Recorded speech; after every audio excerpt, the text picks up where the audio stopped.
Then after Pacific Ocean, this is Atlantic Ocean. अब Atlantic Pacific ocean का shape जो था वो सर्कुलर था. Atlantic ocean second largest ocean and इसका जो शेप है वो एस शेप है. एस शेप है. एंड थर्ड पॉइंट इज कि Atlantic ocean north America and south America and इसके अलावा Europe and Africa, in 4 continent के साइड में आपको अटलांटिक ओशन मिलेगा. इस ओशन की सबसे बड़ी जो इम्पोर्टेंट चीज़ है वो ये है कि ये सबसे बिजीएस्ट ओशन है. यानी कि जितनी भी ट्रेडिंग एक्टिविटीज़ की जाती हैं इन 5 ओशंस में सबसे ज़्यादा आपका होता है अटलांटिक ओशन में. क्यों? क्योंकि इसका जो शेप है, जो कोस्ट लाइन है वो क्या है, इरेगुलर है.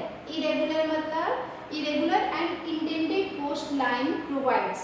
मतलब ये जो शेप है ओशन का वो इजी वो क्या है, आइडियल लोकेशन होगा ट्रेडिंग के लिए. ये जो शिप वगैरह चलती हैं, पोर्ट्स वगैरह, बंदरगाह वगैरह जो होते हैं, नेचुरल हार्बर्स वगैरह जो ओशंस में बनते हैं, उन सब के लिए एक अच्छी जगह है अटलांटिक ओशन. एक सही जगह मिल पाता है. नेक्स्ट है Indian ocean.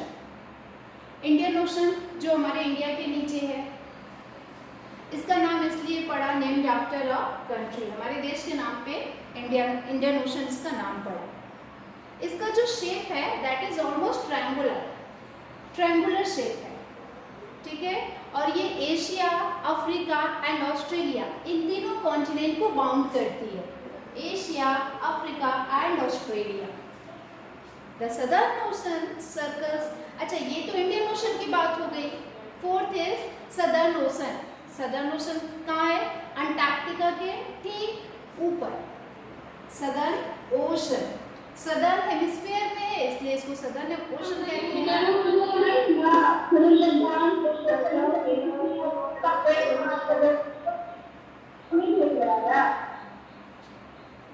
And southern ocean में क्या है?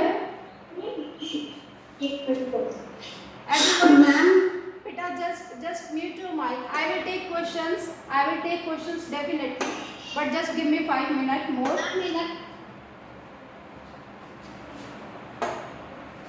I will take questions, don't worry. And next is, I am talking about Southern Ocean. Southern Ocean means जो अंटार्कटिका, सबसे जो लास्ट में हमारा जो एक कॉन्टिनेंट आता है अंटार्कटिका, जो एवरी पूरे साल वो आइस शीट ग्लेशियर्स वहाँ पे फुल है. क्यों? क्योंकि सनराइज स्लैंटली जाती है, तो वहाँ पे बहुत ज़्यादा बर्फ हमेशा जमा होता है ना. वो हमने बात की थी अपने कॉन्टिनेंट में. उसके ऊपर जो एक ओशन है दैट इज सदर्न ओशन, और वो जो है, ठीक है. अब उसके बाद जो हमारा नेक्स्ट आता है दैट इज आर्कटिक ओशन. ये नॉर्थ पोल के पास में है. ठीक है. Arctic ocean and it is connected with the Pacific ocean. और ये आर्कटिक ओशन पैसिफिक ओशन से कनेक्टेड है by a narrow stretch of shallow water. एक वाटर एरिया है, पतली सी वाटर एरिया है जो आर्कटिक ओशन और पैसिफिक ओशन को ज्वाइन करके रखती है. This area is known as Bering straight. मैंने आपको बताया था इस्थमस एंड स्ट्रेट दोनों में डिफरेंस क्या है. इस्थमस ऑफ पनामा की मैंने बात की थी. इस्थमस क्या था? एक लैंड एरिया था जो north America and south America को कनेक्ट करके रखती है. लेकिन अभी यहाँ पे हम बात कर रहे हैं स्ट्रेट की. स्ट्रेट एक वाटर एरिया है जो Arctic ocean and Atlantic ocean दोनों को कनेक्ट करके जो वाटर एरिया जोड़ देती है दोनों ओशन को, that is known as Bering strait. तो स्ट्रेट क्या है? Strait is a narrow stretch of shallow water which join Arctic Ocean and Pacific Ocean. It must be very clear to you the difference between strait and isthmus. Again, Antarctic ocean के आसपास क्या है? North America है। It is bound by northern coast of North America. आगे है atmosphere. तो हमने hydrosphere तो पढ़ा, अभी हम एटमॉस्फेयर को पढ़ते हैं। The earth is surrounded by a layer of gas called the atmosphere. हमारे चारों तरफ जो हम ब्रीदिंग लेते हैं, it is only possible because कि हमारे चारों तरफ एक लेयर ऑफ गैस है जिसको हम लोग एटमॉस्फेयर कहते हैं। So atmosphere is a layer of gases. अब क्या होता है कि जो ये एटमॉस्फेयर है, इसकी इम्पोर्टेंस क्या है कि हम यहाँ से ब्रीथ करते हैं, सांस लेते हैं, और यही एटमॉस्फेयर का लेयर हमें प्रोटेक्ट करती है। जो सन की रेज आती है अर्थ पे, तो उसके जो हार्मफुल इफेक्ट पड़ते हैं उससे हमें एटमॉस्फेयर की लेयर्स प्रोटेक्ट करती हैं। अब हम इस लेयर्स को पढ़ते हैं, ठीक है। अब यहाँ पे क्या है, लेयर्स ऑफ द एटमॉस्फेयर में सबसे नीचे वाला जो लेयर है that is troposphere, second layer is stratosphere, third layer is mesosphere, fourth is thermosphere and fifth is exosphere. अब क्या है, टोटल हाइट इतने सारे लेयर्स हैं, और ये हमारा अर्थ सरफेस है जहाँ पे हम लोग हैं, यहाँ पे हम लोग हैं। तो जब इतने सारे लेयर्स है, 5 लेयर्स है एटमॉस्फेयर के, तो टोटल हाइट कितनी बनेगी? अराउंड 1600 किलोमीटर, ठीक है। एटमॉस्फेयर की टोटल हाइट 1600 किलोमीटर होती है, और ये 5 लेयर्स में क्या है, डिवाइडेड है। अब ये 5 लेयर्स जो मैंने अभी नेम बताए हैं, ट्रोपो, स्ट्रेटो, मेसो, थर्मो, एक्सो, ये पूरे 5 इसके लेयर्स हैं, ठीक है। बस आपको इतना ही याद रखना है। थोड़ा सा मैं बता दूं कि जो ये ट्रोपोस्फेयर लेयर है, इसमें क्या होता है कि सारी वेदर एक्टिविटीज होती हैं, क्लाउड फॉर्मेशन, आंधी आना, तूफान आना, सारी चीज़ें इसी ट्रोपोस्फेयर लेयर में होती है, जो हमसे 10 किलोमीटर तक ऊंचा होता है। ये आप नेक्स्ट क्लास में पढ़ोगे 7th में, इतना डेप्थ में ना समझो, हम अपने पॉइंट पे आते हैं। अब जो एटमॉस्फेयर है उसमें कौन कौन सी गैसेस हैं ये जानना इम्पोर्टेंट है। नाइट्रोजन, ऑक्सीजन, ठीक है, ये 2 इम्पोर्टेंट गैसेस है एटमॉस्फेयर की। नाइट्रोजन का परसेंटेज सबसे ज़्यादा है 78%, एंड ऑक्सीजन जो हम लोग ब्रीदिंग करते हैं उसका परसेंटेज 21 है। और एक और गैस है, और भी बहुत सारी गैसेस हैं जैसे कि कार्बन डाइऑक्साइड, आर्गन, ठीक है, ये सारी बहुत सारी गैसेस हैं एटमॉस्फेयर में, पर mainly nitrogen, oxygen and carbon dioxide को आप याद रखेंगे, इनके परसेंटेज को। अब आपको पता है कि ऑक्सीजन की इम्पोर्टेंस क्या है, ये हमारी ब्रीदिंग में यही गैस, हम ऑक्सीजन को ही ब्रीथ इन करते हैं और CO2 को एक्सहेल करते हैं, ठीक है। तो ये CO2 का दूसरा इम्पोर्टेंट, अच्छा नाइट्रोजन जो इतना ज़्यादा परसेंटेज में, उसका रोल क्या है, तो वो लिविंग ऑर्गेनिज्म, प्लांट्स और ह्यूमन बींग्स के लिए उसकी इम्पोर्टेंट बहुत ज़्यादा है। प्लांट्स की ग्रोथ नाइट्रोजन से ही होती है, ठीक है। और एक चीज़ और है, जो कार्बन डाइऑक्साइड है उसकी इम्पोर्टेंस क्या है कि ये जो गैस है, ये जो सन रेज आती है, कार्बन डाइऑक्साइड दो प्रेजेंट इन मिनट अमाउंट, बहुत ही कम अमाउंट में है, 0.03% है कार्बन डाइऑक्साइड की, तो इसकी इम्पोर्टेंस ये है कि ये हीट को ऑब्जॉर्ब कर लेती है, जो अर्थ की हीट होती है उसको ऑब्जॉर्ब कर लेती है। अब कहोगे कि मैम अर्थ की हीट कहाँ से हो गई, अर्थ कोई हीट और लाइट थोड़ी छोड़ती है, तो जो सन की रेज होती है ना, जब अर्थ पे आती है तो अर्थ क्या होती है, गर्म हो जाती है, उस हीट को ऑब्जॉर्ब करके रखता है कार्बन डाइऑक्साइड, जिससे हमारा जो प्लैनेट है वो वार्म बना रहता है ना। अगर कार्बन डाइऑक्साइड नहीं होगा तो क्या होगा, पूरा जो हमारा अर्थ है वो पूरा आइस बन जाएगा, जम जाएगा। क्यों? क्योंकि कार्बन डाइऑक्साइड हीट को ऑब्जॉर्ब कर रही है। तो कार्बन डाइऑक्साइड की इंपॉर्टेंस क्लियर हो गई, ठीक है। अभी हम आते हैं नेक्स्ट पे, तो हमें ये क्लियर होना चाहिए कि nitrogen, oxygen and carbon dioxide का रोल क्या है हमारी लाइफ में। And next is density of the atmosphere. अब देखो यहाँ पे क्या है कि अर्थ की जो एटमॉस्फेयर है उसकी डेंसिटी, जैसे ट्रोपोस्फेयर में क्या होता है, जो हमारा सबसे पहला लेयर है जो 10 किलोमीटर तक है, इस लेयर में एयर का जो डेंसिटी है ना, डेंसिटी मतलब एयर का जो प्रेशर बनता है, जो वेट होता है वो बहुत ज़्यादा होता है, क्योंकि हवाएं बहुत तेज इसी लेयर में बहुत तेज बहती हैं, ठीक है। तो यहाँ पे क्या होता है, और जैसे जैसे हम एक ऊंचाई तक जाते हैं, एक हाइट तक हम बढ़ते जाते हैं, धीरे धीरे जो ये प्रेशर है वो क्या होता है, वो कम होने लगता है, ठीक है।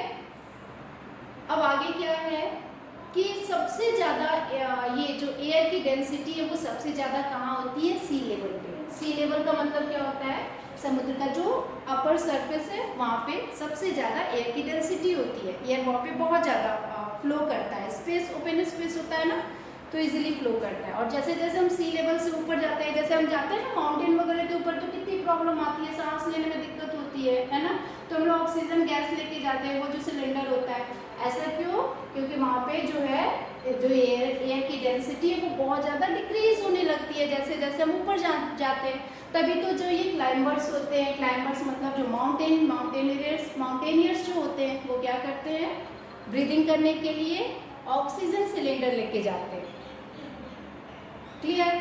तो ये था ओवरऑल हाइड्रोस्फीयर एटमॉस्फेयर के बारे में। और अब हम बात करेंगे बायोस्फीयर के बारे में।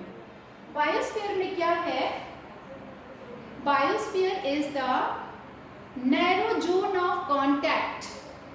देखो ये माउंटेनियर जा रहा है ऊपर, जैसे जैसे ऊपर चढ़ेगा ना इसको प्रॉब्लम आएगी बहुत। इसने पीछे सिलेंडर गैस लिया हुआ है ऑक्सीजन का, क्योंकि ऊपर क्या हो रहा है, जो एयर प्रेशर है वो बहुत ज़्यादा डिक्रीज हो रहा है, कम होता जा रहा है, तो इसको प्रॉब्लम आएगी, इसलिए सांस लेने के लिए सिलेंडर लिया हुआ है।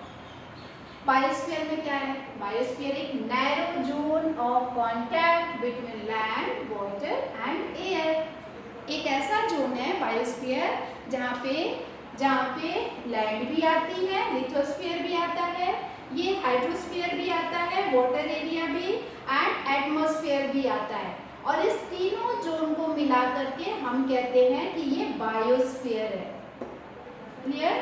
एंड इसी जोन में लाइफ जो होती है, इसीलिए कहा जाता है कि अर्थ एक यूनिक प्लैनेट है, क्योंकि वहाँ पे बायोस्फीयर है, यानी कि तीनों का कांटेक्ट है। आपको पता ही है कि जो मछली है वो कहाँ रहती है, फिश कहाँ रहती है, वाटर में रहती है ना। कुछ एनिमल्स जो होते हैं वो लैंड पे रहते हैं, एलिफेंट्स, है ना। कुछ ऐसे होते हैं जो एटमॉस्फेयर में वो वहाँ पे इजीली क्या करते हैं, एटमॉस्फेयर के जो एनिमल्स होते हैं वो अलग होते हैं। तो बायोस्फीयर क्या करता है, हम ह्यूमन बीइंग क्या करते हैं, कभी पानी के पास चले जाते हैं, कभी लैंड पे रहते हैं, कभी एयर में जाते हैं, जैसे जैसे हमारी ज़रूरत होती है, ठीक है। There are several species of organism.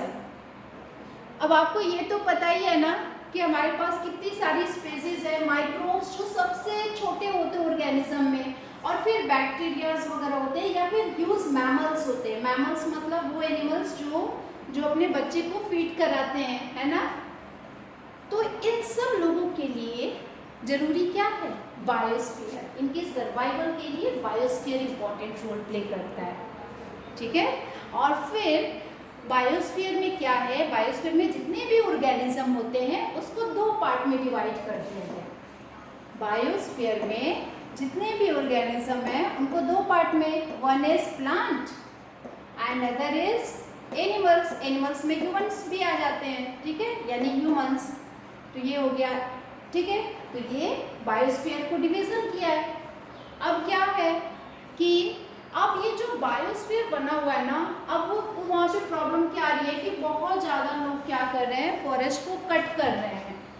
क्यों? क्योंकि उनको लकड़ी चाहिए, वुड चाहिए, और उनको एग्रीकल्चर करना है, और भी बहुत सारे काम करने होते हैं उनको अपने लिए। तो वो क्या कर रहे हैं कि फॉरेस्ट कट कर रहे हैं और एग्रीकल्चरल लैंड को ख़त्म कर रहे हैं, वहाँ पे रोड्स बन रहे हैं, हाई फ्लाईओवर्स बन रहे हैं। तो इन सब से क्या हो रहा है, बहुत ज़्यादा प्रॉब्लम आती है। कभी कभी आप देखते हो ना, नेचुरल कैलेमिटीज़ आ जाती है, अर्थक्वेक आ जाता है, इतनी सारी प्रॉब्लम्स आ जाती हैं, है ना। अब अंडमान निकोबार, ठीक है, सुनामी आ जाती है। बेटा जस्ट 1 मिनट, बस 1 मिनट और दो, ठीक है। और फिर एक तो हम लोग ये कहते हैं कि कटिंग डाउन ऑफ फॉरेस्ट को हमने कट करके हम पूरे अपने एटमॉस्फेयर को खराब कर देते हैं। हम प्लांटिंग नहीं करते, कटिंग जरूर करते हैं। ऐसा क्यों करते हैं? क्योंकि हमें रोड्स चाहिए, हमें फ्लाईओवर्स चाहिए, हमें लैंड चाहिए रहने के लिए। पॉपुलेशन इतनी तेज़ी से ग्रो करती है तो हम उसके नीड को फुलफिल करने के लिए काट देते हैं। दूसरा हम लोग क्या करते हैं कि जो भी वाटर डिस्चार्ज इंडस्ट्रियल वगैरह से जो वाटर डिस्चार्ज होता है वो कहाँ जाता है, फाइनली हमारे जो रिवर्स ओशंस होती हैं उनमें जाके मिल जाता है, तो पूरा वाटर एरिया खराब हो जाता है। डिस्चार्ज ऑफ वेस्ट मटेरियल, वो डिस्चार्ज होकर कहाँ जा रहा है, रिवर्स में जा रहा है, लेक्स में जा रहा है, ठीक है। तो ह्यूमन लाइफ जो है डैमेज होती है। और तीसरा, ये तो वाटर हो गया, ये लैंड हो गया, और जो तीसरा है वो है कि एयर को हम लोग कैसे खराब कर रहे हैं। तो इंडस्ट्रीज से जो एमिशंस होते हैं, क्या एमिशंस हो रहे हैं, जैसे जितने भी हम लोग पावर प्लांट चलाते हैं या जो व्हीकल्स हम लोग चलाते हैं उससे जो भी स्मोक्स वगैरह निकलते हैं, जो धुएं निकलते हैं गाड़ी वगैरह के, या जो हम लोग अपने घर में इलेक्ट्रिकल गैजेट यूज़ करते हैं ना, फ्रिज, एसी, उन सबसे भी गैसेस निकलती है, हार्मफुल गैसेस, जैसे CO2 निकलता है, क्लोरोफ्लोरो जो कार्बन गैस है वो निकलता है। तो इससे क्या हो रहा है, हमारा जो अर्थ का एटमॉस्फेयर है वो पूरा का पूरा बहुत ज़्यादा गर्म हो रहा है इन सब की गैसेस के निकलने से, और फिर इस तरह से हमारा जो अर्थ है वो डिस्टर्ब हो रहा है, बैलेंस जो है वो इम्बैलेंस हो रहा है। क्लियर? इसलिए तो ग्लोबल वार्मिंग आ रहा है। ग्लोबल वार्मिंग मीन्स कि अर्थ के टेम्परेचर का बढ़ जाना, ठीक है। तो हमें क्या करना है, हमें इनको बैलेंस बनाए रखने के लिए कि एटमॉस्फेयर, हाइड्रोस्फीयर, लिथोस्फीयर में बैलेंस बना रहे, तो हमें इनको एक प्रॉपर तरीके से यूज करना है, एक्सेस नहीं। So class, this is all about the chapter. Now ask your questions.